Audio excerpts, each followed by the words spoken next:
Hey guys, welcome back to Andy's Dinosaur Reviews, and today we are going to take a look at the second half of the brand new Zuru Toys Dino Strike Volcano series. There are 6 dinosaurs altogether, 7 kind of if you count the ultra rare or whatever version it is of the Tyrannosaurus. There are 2 different versions of the T-Rex. I think there were 2 different versions of the Rex the last time. I had absolutely no luck finding it last time. I have no luck finding it this time, so I'm not too worried about the very rare version of the Tyrannosaurus, although the paint application and paint scheme of that one looks better than what we have, I think, on the one that I had reviewed, although the one I reviewed was also pretty good. But what we have this time around, as far as the other 3 species included in this wave and this run of these Dino Strike figures, would be the Brachiosaurus, although it's labeled, I think, as an Apatosaurus. It's certainly a Brachiosaurus. We also have an Amargasaurus, and we have a Pterosaur, which, in my opinion, would be a Tapejara, but again, some pretty okay looking figures. The sculpts of these guys are actually fairly highly detailed, but we have reviewed the sculpts of all of these figures in the past.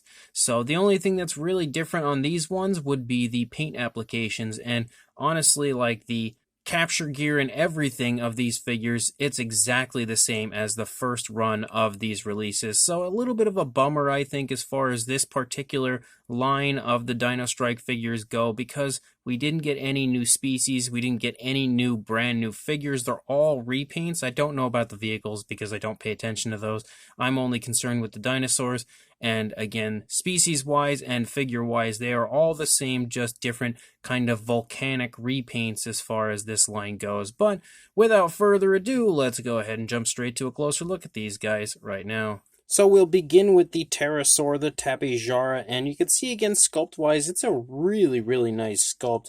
Like, obviously not perfectly accurate, but as far as the detailing goes, and the wing is apparently disconnecting over here, but as far as the detailing goes, like, it's definitely a pretty darn nice looking sculpt, but again, with these volcanic or volcano versions, as they call them, we have that very kind of volcanic type of a look to the figures. But what we also have are some nice variations of reds and oranges as you move further up into the wing. You can see the hands right there of the Tapejara. And there's also like some red spots, but I actually think those are just there by mistake right here. You can see them.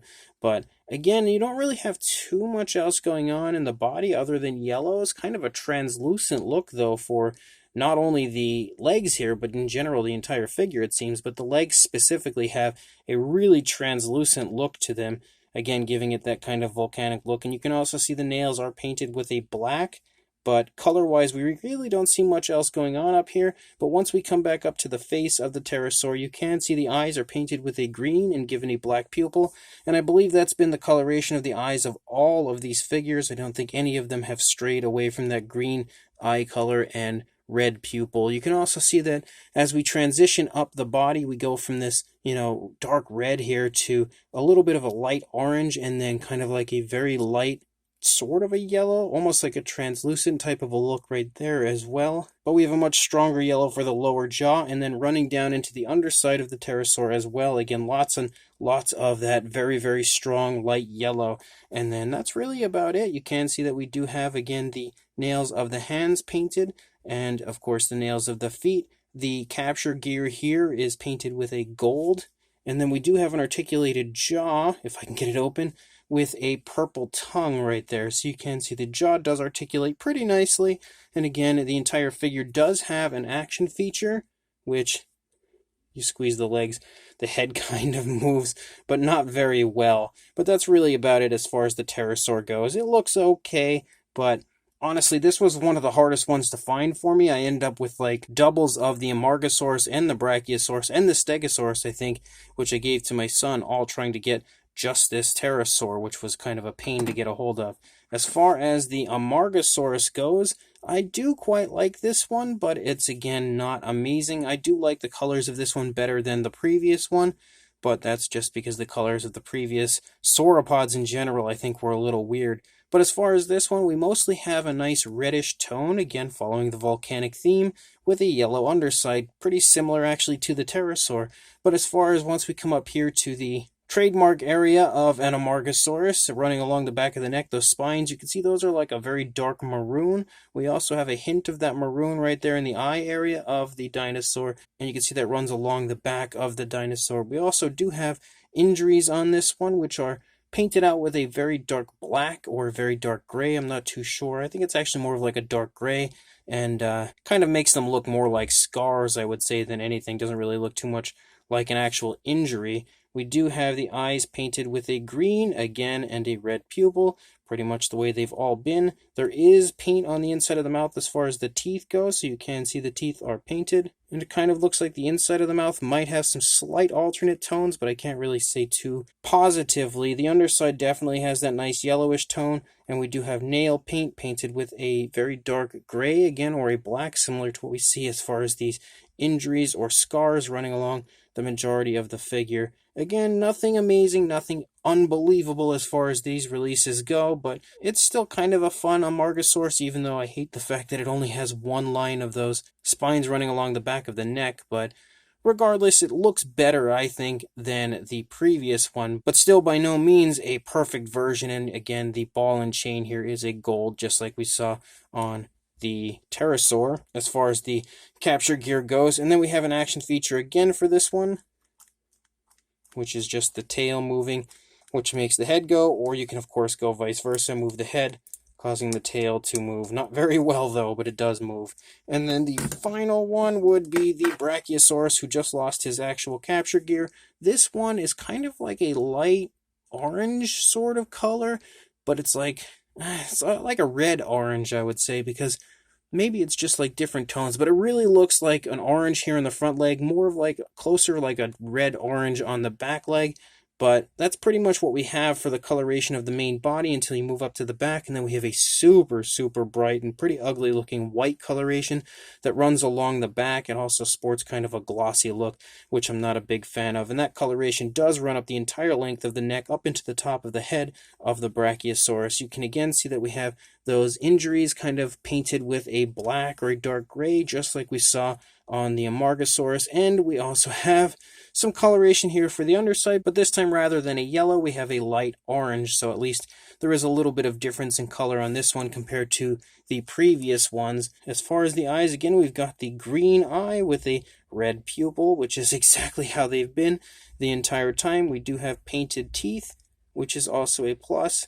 You can see the tongue in there and everything, but again, just like with the other ones, nothing amazing. We do have painted nails again with a black or a dark gray, but they're all kind of following that volcanic trend, that volcanic theme, and I'm not a big fan of it, but I did want to collect the figures as far as like the different species go, to at least have them in my collection, because I really do quite like the line. I think the figures are really nicely detailed for what they are, and although they're never perfect, they do still look pretty fun. And then we also again have the bear trap type of a capture gear for the dinosaur, also painted in a gold. So fairly fun figures, I would say. I also just realized that I didn't go over the action feature of the Brachiosaurus, but it's pretty much the same as the Amargasaurus, except for rather than swiping side to side, you can see it goes up and down. So, and again, it follows that same style where you can use the head to activate the tail, or the tail to activate the head, vice versa. As far as articulation goes, you can clearly see we have articulation in the tail and the neck because that's the action feature, but we also have articulation in the legs, although it never works all that well. Like, you have articulation, but you can't go too far with it. It moves okay, but not amazing. That poor thing just fell over. Same deal with the Amargasaurus, articulation in the neck and tail, again part of the action feature.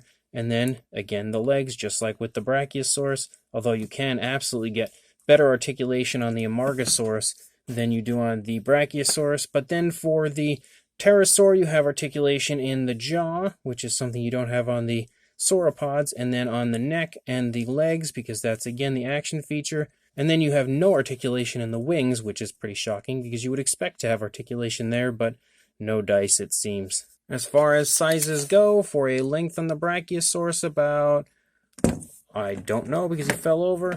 Oh man, they're all just falling over. I'm having a nightmare with this Brachiosaurus because he doesn't like to stand. For one thing, his leg is bent in. I don't remember it being bent so far in on the previous one.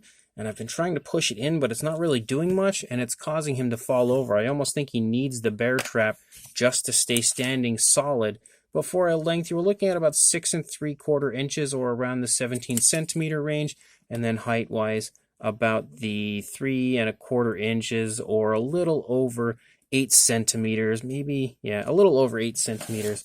For the Pterosaur, wingspan-wise, you are looking at, if I can get a good measurement here, about 7 3/4 inches, or around 19.5 centimeters. And then height-wise, it's kind of balancing on the capture gear, so I'm going to try to lean him forward about 3 inches, or 8 centimeters. And then for the Amargasaurus, lengthwise, about 7 inches actually, or around the almost 18 centimeter range, and the highest point is the tip of the tail, about 3 inches, or around 7.5 centimeters, closing in on 8 centimeters. For a size comparison, there is Mr. Papo T-Rex, the Attack Pack Colovosaurus, and Robert Muldoon from the Mattel Jurassic World toy line in comparison to our Zuru Toys Dino Strike figures. And you can see that as far as the size goes, if you are familiar with these at all, you'll definitely know the size roughly from previous waves because they all follow the same size range. But again, if you are not, then hopefully these figures here in comparison will help to show you that they're roughly around the Attack Pack size range, maybe a little hair smaller than that. Then for a second size comparison, we have a Takara Tomy Stegosaurus and a Captives Velociraptor Blue in here to kind of show you again that these figures are fairly small, as the Captives are probably the best minifigures that we have out there Jurassic World related, so you can probably get a pretty good idea if you have any of those. But the Takara Tomy figures are also really quite small, and you can see that the Zuru Toys Dino Strike figures are only slightly larger than that. So these are 3 more decent figures from the Dino Strike Volcano line, but they're again not amazing. I was probably a bigger fan of them with the last run of figures, only because they were brand new species, some of them, and I was really excited to see these new species, and I felt like a lot of the figures looked pretty good sculpt-wise, but the paint applications of these ones definitely are not my favorite thing in the world. I would prefer that Dino Strike would release like some kind of maybe like a jungle version or something like that, because then we could get some pretty natural looking paint schemes potentially for some of these dinosaurs and the Pterosaur. But as far as these volcano ones go, like I get why they would go this route, because kids are probably going to find fun in that, and also of course volcanoes, dinosaurs, that kind of thing goes together. But as far as the colorations on the actual figures go, I don't feel like it looks all that natural. It looks kind of weird on some, but not so terrible on others. But at the same time, none really look particularly natural, so they're not really that great. The Pterosaur is okay. I do like the sculpt, of course, it's fantastic. The paint job isn't my favorite thing in the world, but it's also not the worst one of these. I think the paint job of that one looks okay, but could have been better. The Amargasaurus is probably better than the previous Amargasaurus as far as the coloration goes, but the coloration at the same time still doesn't look all that natural. And then the Brachiosaurus is probably one of my least liked of all of these, because I just really am not a huge fan of the sculpt. I think it looks okay, but I'm also not a huge fan of the coloration of this one. I don't like the glossy white coloration running along the back. That's like the worst part about that figure, I think. I do, though, love the fact that the figures still have capture gear. I think they should always produce capture gear and stuff like that when creating Dino Strike figures, but the eye paint is definitely obnoxious on these guys. I really don't like the red pupils, don't like the green eyes consistently on each and every figure, so that is a little bit of a downside. But as far as the figures go, overall, I think they're fun, but they're not as good as previous lines have been. And hopefully when it comes to the next line of Dino Strike figures, we'll get some new species included in that line rather than just repaints of previous species, which I do like repaints, but I'm always really excited to see what new species they come out with, and this time again, it was a little disappointing with a lack of species. As far as these figures go, though, I think I like the previous 3 a little better than these 3, although the Stegosaurus wasn't that great, but the Rex and the Dilophosaurus were definitely pretty cool, and the Tyrannosaurus from the previous review might have been my favorite of all when it comes to the Rex figures they've released. But as far as these guys go, again, They're okay, we'll just give it that. But if you are interested in them, make sure you head to your local Target, as they do have them there. And I actually found these guys, well, some of these guys, at Walmart. So you can check your local Walmart as well, because they are now stocking the Volcano line, in some Walmarts at least, as well. So make sure you check those stores, pick some of these up if you are interested in them, and make sure you like, comment, and subscribe. And I will see you in the next review. Thanks for watching.